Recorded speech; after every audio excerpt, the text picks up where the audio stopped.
किसी के प्रति आकर्षण रखना एक ऐसा भ्रम है जो टूटने के लिए ही बना है, और यह भ्रम कभी भी टूट सकता है। किसी के प्रति आकर्षण का आधार कोई ऐसी भौतिक चीज या इच्छा होती है जिसके मिल जाने पर या पूरा हो जाने पर आकर्षण दूर हो जाता है। जिस व्यक्ति के लिए प्यार की फीलिंग आई है उसके लिए कुछ अच्छा करने की प्रेरणा मिलती है। यदि वो साथ है तो दुनिया को कोई भी सफलता आप प्राप्त कर सकते हैं। केवल उसके बारे में सोचते हुए एक जगह बैठे नहीं रहते, बल्कि उसका ख्याल आते ही आप जीवन में कुछ अच्छा करने के लिए एक्टिव हो जाते हैं। सफलता के प्रति आपके सपने बड़े हो जाते हैं और उन सपनों को पूरा करने की प्रेरणा आपको उससे लगातार मिलती रहती है। जीवन में आप जो सफलता पाना चाहते हैं उस सफलता को पाने की इच्छा बर्निंग डिजायर में बदल जाती है और आपके अंदर उसे साकार करने का जुनून आ जाता है। जिस कंफर्ट जोन को तोड़ने की आपके अंदर इच्छा शक्ति नहीं थी, उस कंफर्ट जोन को आप तोड़कर बहुत आगे निकल जाते हैं। जहां आप दोनों के लिए सफलता इंतजार कर रही होती है, उसकी खुशी में आपकी खुशी छुपी हुई रहती है और उसकी खुशियों को बढ़ाने के लिए जी जान से लग जाते हैं, जिसका परिणाम होता है आप प्रेरित होकर कुछ ऐसा कर जाते हैं जो मील का पत्थर साबित होता है। सच्चे प्यार से आपके अंदर की शक्तियां जाग जाती है और वह सभी कुछ करने में सक्षम हो जाते हैं जो एक सफल इंसान बनने के लिए जरूरी होता है। किसी से सच्चा प्यार करना और उससे कुछ अच्छा बनने या करने के लिए प्रेरित होना एक ऐसी फीलिंग है जो समय के साथ बढ़ती हुई दिखाई देगी, जिससे जीवन भर की खुशियां और ढेर सारी सफलताओं को आप बटोर सकते हैं। किसी ने सच ही कहा है, हर सफल पुरुष के पीछे एक स्त्री का हाथ होता है। यह बात केवल पुरुषों के बारे में ही नहीं बल्कि हर सफल स्त्री के बारे में भी उतना ही सही है जितना कि पुरुष के लिए। श्री कृष्ण कहते हैं, आकर्षण मनुष्य को विनाश की ओर ले जाता है और यही उसको बर्बाद कर देता है। आपको उसके साथ बात करने की इच्छा होगी, ऐसा लगेगा जैसे पूरा दिन उससे बातें करो, उसके साथ रहो, कुछ ना करो। आपका पूरा समय उसके बारे में सोचते हुए बीतेगा, उसके बारे में सोचने से अच्छा लगेगा, लेकिन इसके अलावा आपका कुछ और करने को मन नहीं करेगा। आपका दिमाग या आंखों के सामने एक तरह का ट्रांसपेरेंट पर्दा लग जाएगा जिसके जरिए आप हर चीज और हर जगह केवल उसे ही फील करेंगे, उसका सुखद एहसास लेंगे। यह आकर्षण का पर्दा होता है। जब उसके साथ होंगे तो अच्छा लगेगा, जब दूर होंगे तो आप इतने आलसी हो जाएंगे कि जो कार्य आप नॉर्मल लाइफ में करते थे वह करना भी आप छोड़ देंगे। अपने कंफर्ट जोन के दायरे को आप कम कर लेंगे, यानी जितना आप अपने जीवन में कुछ करने के लिए पहले प्रेरित थे अब वह प्रेरणा कम हो जाएगी और उसी के चेहरे और शरीर के आकर्षण का जुनून हर समय आपके दिमाग में रहेगा।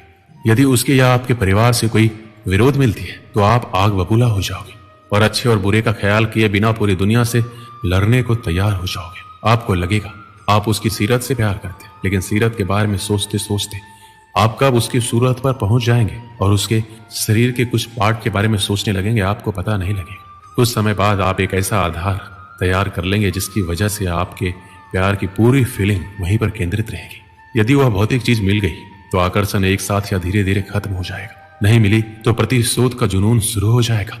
आप केवल अपनी खुशी पर ध्यान देते हैं और यदि उसको खुशी देते भी हैं तो इसलिए ताकि आपको बदले में कुछ मिल सके। अट्रैक्शन होने पर आपके अंदर की अच्छी शक्तियां कहीं दब जाती और एक ऐसा नशा आपके साथ हमेशा रहता है जो अच्छा करने की प्रेरणा को आपसे कोसों दूर रखता है। आकर्षण की फीलिंग एक पानी के बुलबुले की तरह होती है जो जितनी जल्दी बनता है उतना ही जल्दी फूट भी जाता है। यदि जिंदगी भर कुछ साथ रहता है तो वो है धोखा, प्रतिशोध या फिर निराशा। सच्चे प्यार का कभी कोई समय या कोई जगह नहीं होती, यह आकस्मिक ही हो जाता है। एक सच्चा प्रेमी वही होता है जो आपके बारे में सब कुछ जानते हुए भी आपको प्यार करता है। प्यार में थोड़ा बहुत पागलपन जरूर होता है, लेकिन इस पागलपन के पीछे कोई ना कोई वजह जरूर होती है। प्यार वो खूबसूरत एहसास है जो जिंदगी के सबसे अच्छे और सुखद अनुभवों में से एक होता है। प्यार को सिर्फ महसूस किया जा सकता है, लेकिन जिंदगी में कई मौके ऐसे भी आते हैं जब हमें अपने प्यार को जताने की जरूरत होती है। सच्चा प्यार ईश्वर की तरह होता है, चर्चा उसकी सब करते हैं पर आज तक किसी ने देखा नहीं। प्यार और विश्वास कभी भी मत खोना, क्योंकि प्यार हर किसी से नहीं होता और विश्वास हर किसी पे नहीं होता। स्वर्ग वही होता है जहां प्यार का वास होता है। प्यार की सच्ची कहानियों का कभी अंत नहीं होता। हर कोई अपनी जिंदगी में सच्चे प्यार की तलाश में रहता है, लेकिन वो बहुत किस्मत वाले लोग होते हैं जिन्हें सच्चा प्यार मिलता है। इसलिए प्यार की कद्र करनी चाहिए और उसका सम्मान करना चाहिए। वही जब आप किसी से प्यार करते हैं तो कई बार यह एहसास करवाने की जरूरत होती है कि वह आपकी जिंदगी में कितने मायने रखता है। एक जैसा प्यार करने के लिए हम कभी एक जैसा नहीं सोचते। हम योग्यताओं को नहीं बल्कि इंसानों को प्यार करते हैं। किसी अपने को खो देने का डर इस दुनिया का सबसे बड़ा डर है। इसे वही समझ सकता है जिसने किसी अपने को खोया है। किसी को चुपके से ईश्वर से मांगना ही सच्चा प्यार है। जिंदगी का सबसे बड़ा सच ये है, हम जानते हैं हम किसके लिए जी रहे हैं, लेकिन ये कभी नहीं जान पाते कि हमारे लिए कौन जी रहा है। साथ छोड़ने वालों को तो बहाना चाहिए, वरना निभाने वाले तो मौत के दरवाजे तक भी साथ नहीं छोड़ते। दुनिया में संभलना हम भी जानते थे, पर ठोकर भी उसी पत्थर से लगी जिसे हम अपना मानते थे। जब तक हम किसी से सच्चा प्यार नहीं करते, हमें असली जिंदगी का एहसास ही नहीं हो सकता। प्यार वो है जहां हम खुद को खो देते हैं और फिर से खुद को ढूंढते हैं। अपनी जिंदगी को ऐसे जीना सीखो जैसे तुम्हें कभी रूठना ही नहीं। प्यार वो नहीं जो दूसरा तुमसे करे, प्यार वो है जो तुम दूसरों से करो। आखिरकार प्यार करने वाले हमेशा जीतते हैं, चाहे उनकी कहानी कितनी भी सामान्य क्यों ना हो। प्रेम वो ताजगी है जो प्यार को रंग भर देती है। जो खुद को प्यार नहीं करता वो किसी को प्यार नहीं कर सकता। जब तुम प्यार करते हो तो दूसरों के काम आना सीखो, क्योंकि प्यार बस लेने के लिए नहीं होता। तुम जितना बड़ा प्यार करोगे उतना ही प्यार मिलेगा। एक बार एक देश का राजा दूसरे देश घूमने गया। उस देश में उसका बहुत आदर सत्कार किया गया। उसकी आवभगत में कोई कमी नहीं रखी गई। राजा अपने इस खातिरदारी से बहुत खुश हुआ। जब वह अपने देश जाने को हुआ तो दूसरे देश के राजा ने उन्हें उपहार में 2 तोते दिए। दोनों तोते दिखने में एक समान थे। तोतों को लेकर राजा खुशी खुशी अपने देश वापस आ गया। वापस आकर उसने उन तोतों के रहने की व्यवस्था शाही बाग में करवाई। बाग के बीचों बीच स्थित पेड़ की डाल पर तोतों के रहने के लिए एक पिंजरा लटकाया गया। तोतों को उड़ना सिखाने के लिए एक प्रशिक्षक रखा गया। 10-15 दिन तक प्रशिक्षक रोज आता रहा और तोतों को उड़ना सिखाता रहा। एक तोते ने बहुत ही जल्दी उड़ना सीख लिया, लेकिन एक तोता लाख सिखाने के बाद भी उड़ना नहीं सीख पाया। जब राजा ने प्रशिक्षक को बुलाकर तोतों के बारे में पूछा तो प्रशिक्षक ने सारी बात बता दी। महाराज, एक तोता बहुत ही जल्दी सब कुछ सीख गया।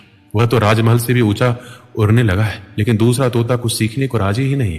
मैंने बहुत कोशिश की, लेकिन वह पेड़ की एक डाल पर बैठा रहता है, उड़ता ही नहीं। मुझे समझ नहीं आ रहा मैं क्या करूं। राजा चाहता था दोनों तोते अच्छी तरह से उड़ना सीख जाए। उसने अपने मंत्रियों से इस बारे में बात की और बात करने के उपरांत दूसरे तोते के लिए एक अन्य प्रशिक्षक की व्यवस्था की, किंतु दूसरा प्रशिक्षक भी उस तोते को उड़ना नहीं सिखा पाया। इस तरह कई प्रशिक्षक आए, लेकिन कोई भी दूसरे तोते को उड़ना नहीं सिखा पाया। राजा ने फिर से मंत्रियों को बुलाया और दूसरे तोते को उड़ने सिखाने के उपाय के बारे में विचार किया। इस बार मंत्रियों ने गांव के एक ऐसे व्यक्ति को बुलाने का परामर्श दिया जिसे तोते के स्वभाव के बारे में अच्छी पहचान थी। उस व्यक्ति को बुलाया गया। जिस दिन वह व्यक्ति आया उसी दिन से दूसरा तोता भी उड़ने लगा। जब राजा तक ये खबर पहुंची कि दूसरा तोता उड़ रहा है, वो भी पहले तोते से भी ऊंचा, तो वो खुश हो गया। उसने फौरन उस व्यक्ति को बुलवाया और उससे पूछा, आखिर तुमने ऐसा क्या किया? इतने दिनों से पेड़ की डाली से टसमस नहीं होने वाला तोता उड़ने लगा। व्यक्ति ने उत्तर दिया, महाराज, मैंने वह डाली ही काट दी जिस पर वह तोता बैठा रहता था। दोस्तों, इस कहानी से हमें क्या सीख मिलती है? अपने जीवन में भी हम उस दूसरे तोते की तरह व्यवहार करते हैं। हम ऊंचे ऊंचे सपने देखते हैं और उन्हें पूरा करने की ख्वाहिश रखते हैं, लेकिन कभी हम अपने कंफर्ट जोन नहीं छोड़ते। हम सभी अपने जीवन में सपने और लक्ष्य बनाते हैं और हमारी आकांक्षाएं हमारे जीवन का महत्वपूर्ण हिस्सा होता है। यह सपने हमें मार्गदर्शन देते हैं, ऊंचाइयों तक पहुंचने की प्रेरणा प्रदान करते हैं। हालांकि कई बार हम अपने सपनों को पूरा करने की ख्वाहिश रखते हैं, लेकिन हम अपने कंफर्ट जोन से बाहर नहीं निकलते। कंफर्ट जोन एक ऐसी जगह है जहां हम आराम और परिचितता की स्थिति में रहते हैं और हम इसे छोड़कर कुछ नया करने से डरते हैं। सपना पूरा करने के लिए हमें नई चुनौतियों का सामना करना होगा और हमें कभी कभी बड़ी से बड़ी रिस्क लेने की भी जरूरत होती है, तभी हमें सफलता मिलेगी। दोस्तों, इस वीडियो में बस इतना ही। मिलते हैं अगली वीडियो में। अपना ख्याल रखिएगा। जय श्री कृष्ण।